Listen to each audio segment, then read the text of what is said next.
जी नमस्कार मित्रों। तो आज है 19 अक्टूबर बुधवार। देखते हैं इंडियन एक्सप्रेस में जाने लायक चीज़ें क्या। अहमदाबाद एडिशन पेज 1 और 2 में एडवर्टाइजमेंट है। पेज 3 एक तो वो बिल्किस बानो केस में जो कैदियों को रिहा कर दिया टाइम से पहले, वो वाली चीज़ अब वापस सुप्रीम कोर्ट में कुछ जाएगी तो फाइनल जजमेंट आएगा, तब हम उसे देखेंगे।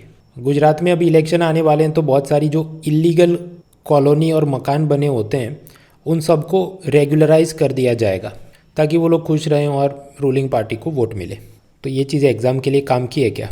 वो इस तरह से कि आप मेंस पेपर 1 में जो मुद्दा है अर्बनाइजेशन प्रॉब्लम एंड रेमेडीज़, तो अर्बनाइजेशन में एक प्रॉब्लम क्या है, शहरीकरण में बहुत सारी गैर कानूनी ऐसी कॉलोनी बिल्डिंग अपार्टमेंट बिल्डर लोग बना देते हैं और सरकार सख्ती से उसको तोड़ती नहीं, और उल्टा कि जब इलेक्शन आने वाले हो तो अलग अलग, चाहे कांग्रेस हो, बीजेपी हो, आम आदमी पार्टी हो, अलग अलग जगह उसको जब चुनाव आने वाले हो तो रेगुलराइज करने की बात होती है, जिसके चलते ऐसे इलीगल बिल्डर्स और इलीगल मकान में रहने वालों के हौसले बुलंद रहते हैं कि हमारा कोई कुछ बिगाड़ नहीं सकता।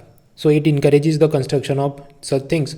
और ऐसी इलीगल कॉलोनी के अंदर इलेक्ट्रिसिटी वाटर की सही सप्लाई नहीं होती, गंदगी कूड़ा करकट फैलते रहता है and many other problems are coming. तो बिना पॉलिटिकल पार्टी के नाम लिए भी इस चीज़ को लिख सकते हैं कि हाँ ये भी एक प्रॉब्लम है इन दी। और ये क्योंकि इलीगल कॉलोनी है तो यहाँ पर सरकार प्रॉपर्टी टैक्स वगैरह भी टाइम पे लेती नहीं होगी, तो अर्बन म्यूनिसिपल कॉरपोरेशन को जो प्रॉपर्टी टैक्स में मिल्कत कर में जो पैसा आना चाहिए जिससे कि वो वाटर सैनिटेशन सब चीज़ों को अच्छा कर सके, सरकारी स्कूलों को अच्छा कर सके, वो कर नहीं पाते। बीसीसीआई के नए प्रेसिडेंट बने रॉजर बिन्नी, जो 1983 वर्ल्ड कप के विनर थे स्टेट सर्विस एग्ज़ाम के लिए। आगे बढ़ते हैं, पेज 4 काम का नहीं, पेज 5।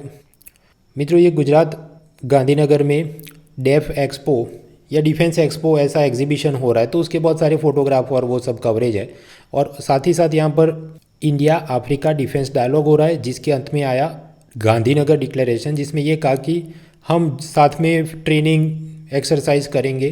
तो जैसी मिलिट्री एक्सरसाइज हम बाकी ऑस्ट्रेलिया जापान वगैरह के साथ करते होंगे, ऐसा इधर भी शायद हो सकता है। फिर ऐसा ही आगे और बढ़े तो उत्तर प्रदेश में है अमेठी में है एक जगह कोरवा, जहां ऑर्डिनेंस फैक्ट्री हथियारों की फैक्ट्री बनेगी।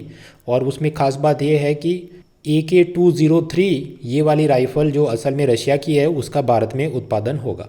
फिर ये मझगांव डॉक शिप बिल्डर्स में जो अलग अलग नेवी के जहाज़ बनते हैं, तो उसका नेवी के ऑफिसर आके चेकिंग करें, इंस्पेक्शन करें। पहले वो चीज़ में बहुत टाइम लगता था, तो उसको बेहतरी से हो सके इसलिए वर्चुअल रियलिटी, ऑगमेंटेड रियलिटी कि जहाँ वो 3D ग्लासेस पहन के एक जगह ही खड़ा रह के पूरी चीज़ का सुपरविजन और इंस्पेक्शन कर ले कि बराबर बन रहा है कि नहीं, ऐसी वो टेक्नोलॉजी यूज़ करने वाले। आगे बढ़ते हैं तो पेज ये 6-7 था। फिर पेज 8, 9, 10, 11 कुछ खास काम का नहीं, यही सब पॉलिटिक्स तू में हमें वो चल रहा है। पेज 12 कॉलम्स में भी कुछ मतलब मज़ेदार जैसी चीज़ मुझे लगी, वही सब नेशनल एजुकेशन पॉलिसी में ये वो भाई पूछ चुके हैं ना, अब कितनी बार उसको करना है वो हम कई बार देख चुके हैं आराम से।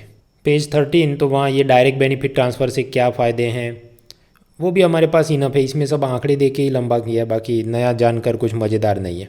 वही सारी योजना जब पहले भी कई बार पढ़ चुके, PM किसान योजना, फिर ये प्रधानमंत्री आवास योजना, वो सब में डायरेक्ट बेनिफिट में ट्रांसफ़र भेज रहे हैं और वो कितनी ज़ोरदार चीज़ है।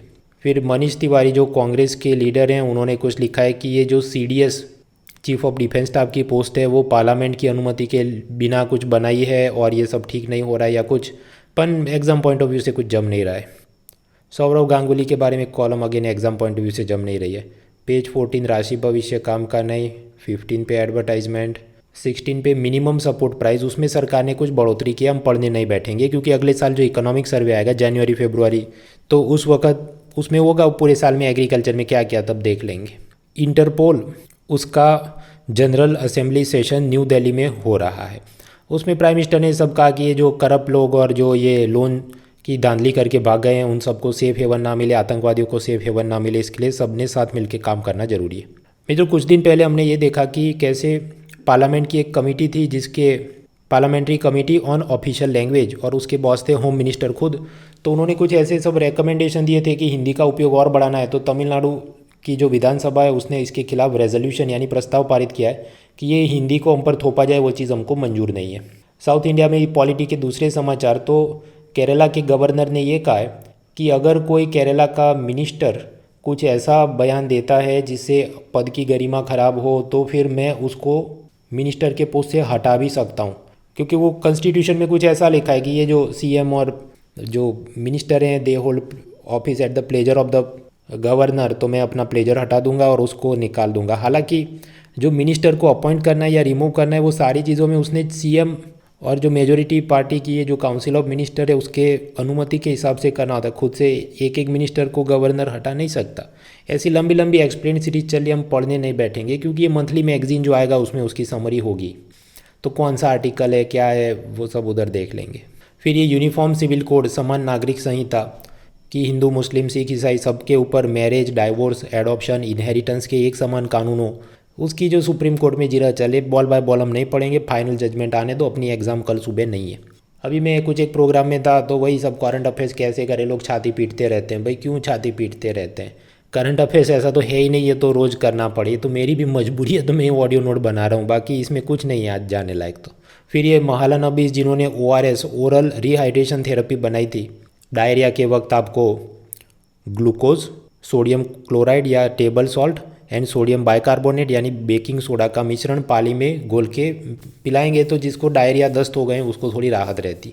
और 1971 के जो ज़माने में उन्होंने बहुत अच्छा काम किया था, उनका देहांत हुआ। कल भी हमने पढ़ा था, वापस मैंने इसलिए पढ़ा ताकि 2 बार सुना हो तो थोड़ा याद रह जाए कि ORS का ये कंपोजिशन है, साइंस टेक का कोई MCQ आए।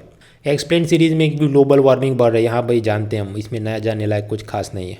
मैन बुकर, ये जो किताब के लिए जो बुकर प्राइज़ मिलता है तो श्रीलंका के राइटर शेहान करुणा तिलका उनको मिला है, और उनकी ये जो बुक थी 7 मून्स ऑफ माली अल्मीडा, या जिसका दूसरा भी नाम है चैट्स विद द डेड, उसके लिए मिली है।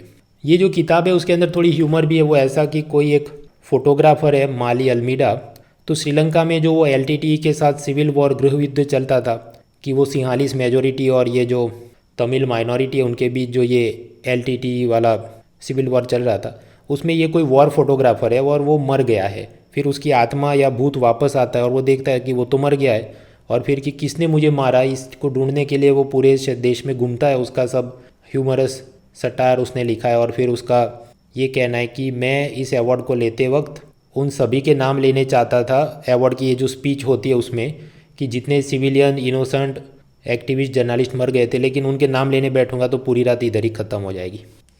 हाँ, तो इसमें समझना क्या है? समझना ये है कि ये जो नरसंहार हुए कितने ही लोग, तो कितना इंसाफ हुआ है, और ये सब की अकाउंटेबिलिटी कहाँ पर है। ऐसी सब एथिकल फिलोसॉफिकल कि अल्टीमेटली आप उन चीज़ों को समराइज़ करते हैं तो एक किताब की जो असल में आपको सटायर या हास्य के रूप में आप उसको अब लिखना पड़े, तो ये क्या करुणा है आधुनिक जीवन और आधुनिक विश्व की। ये सब निबंध में लिखने बैठो तब की बात है। फिर एक्सप्लेन सीरीज़ की वो आर्टिकल 164 में लिखा है minister hold the office during pleasure of the governor, लेकिन उसका मतलब ये नहीं कि वो गवर्नर उसको हटा सकता है, क्योंकि CM बोले उस आदमी को मिनिस्टर बनाना है, तो फिर गवर्नर खुद से किसी को ना मिनिस्टर बना सकता है ना फिर उसको वो हटा सकता है। अगर लंबी लंबी ऐसी कुछ वो बताना चाहता है, इसकी समरी वो मंथली मैगजीन में आ जाएगी, तब पढ़ लेना। क्योंकि आप समझो इसको अभी भी पढ़ सकते हैं, पर वो वापस टेक्स्ट तो उधर ही देखने कि कौन कौन से आर्टिकल नंबर या इंपॉर्टेंट जजमेंट थे, तो एक बार में ख़त्म करो। और अभी जितना टाइम बचा उसमें दूसरे सब्जेक्ट कंप्लीट करो। पेज 21 पे चले तो ऑस्ट्रेलिया की पुरानी सरकार ने ये कहा था कि हम वेस्ट जेरूसलेम को इज़राइल की कैपिटल यानी राजधानी मानते हैं, लेकिन अब जो नई सरकार है उसने ये कहा कि नहीं, इसको हम अभी इज़राइल की कैपिटल नहीं मानते हैं, और जेरूसलेम वो इज़राइल का है या पैलेस्टाइन का है उस चीज़ का शांतिपूर्ण तरीके से वो लोग निर्णय लाए, ऐसा हम सोचेंगे, ऐसा हम मतलब सजेशन देते हैं।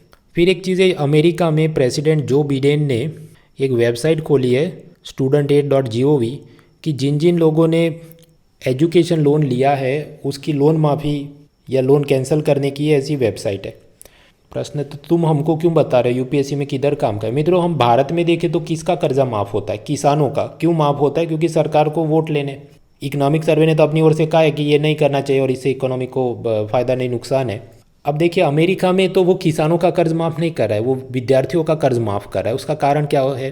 क्योंकि वहाँ पर ये कॉलेज ख़त्म करने के लिए इतना बड़े बड़े कर्जे लेने पड़ते हैं कि उसको चुकाने के लिए वापस से वो पर्सन ने आफ्टर ग्रेजुएशन एक नहीं दिन में 2 नौकरी करनी पड़े।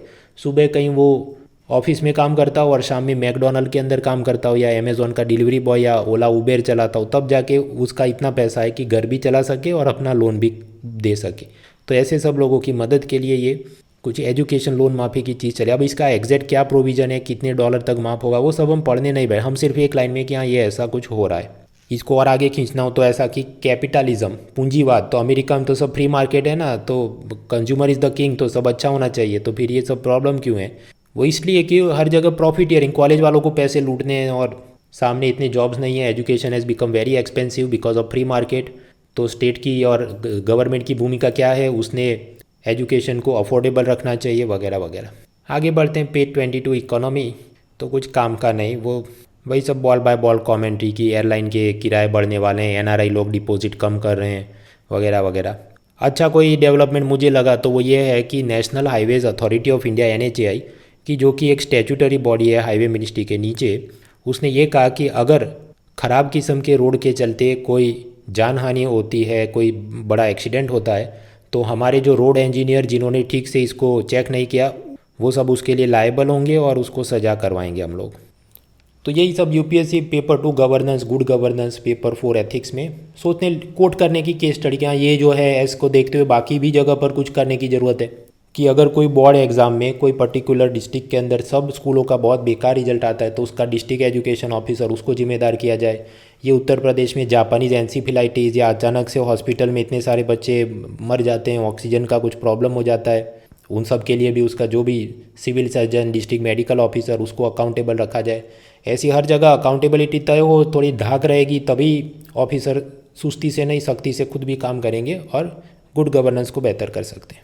फिर स्पोर्ट्स, तो स्पोर्ट्स में जाने लायक ये कि फुटबॉल के जो अवार्ड है तो उसमें बलोन डी और फेमिनिन महिला को दिया गया वो एलेक्सिया पुटेलाज, और पुरुषों में दिया गया तो करीम बेंजेमा, इन दोनों को ये अवार्ड मिला। और ये जो करीम बेंजेमा है उसकी एज है 34, शायद वो बहुत ही इतनी बड़ी उम्र का किसी खिलाड़ी को मिला हो तो इससे पहले 1956 में मिला होगा। हालांकि अच्छा तो यूपीएससी में किधर काम का है भाई, यूपीएससी में स्पोर्ट्स के प्रश्न तो आजकल एक बार पूछा था फिर छोड़ दिया था, पर आप याद करो इंटरव्यू में मैंने एक बार आपको बताया था कि कुछ बार आप 30-35 साल के हैं तो आपको डेविल्स एडवोकेट बन के जो इंटरव्यू पैनलिस्ट है ऐसा पूछते हैं कि नहीं तुम्हारी तो उम्र बहुत बढ़ गई है तो तुम तो मतलब तुमको ट्रेनिंग दे नहीं सकते और तुम करप्शन ज़्यादा करते हैं ऐसे लोग और वगैरह वगैरह।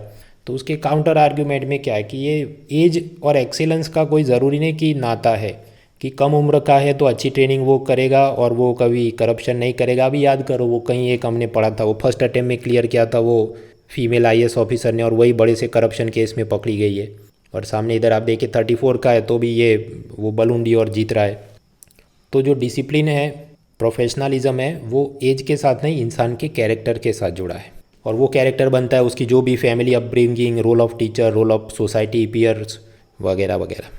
खैर तो ये था आज का newspaper. See you next time.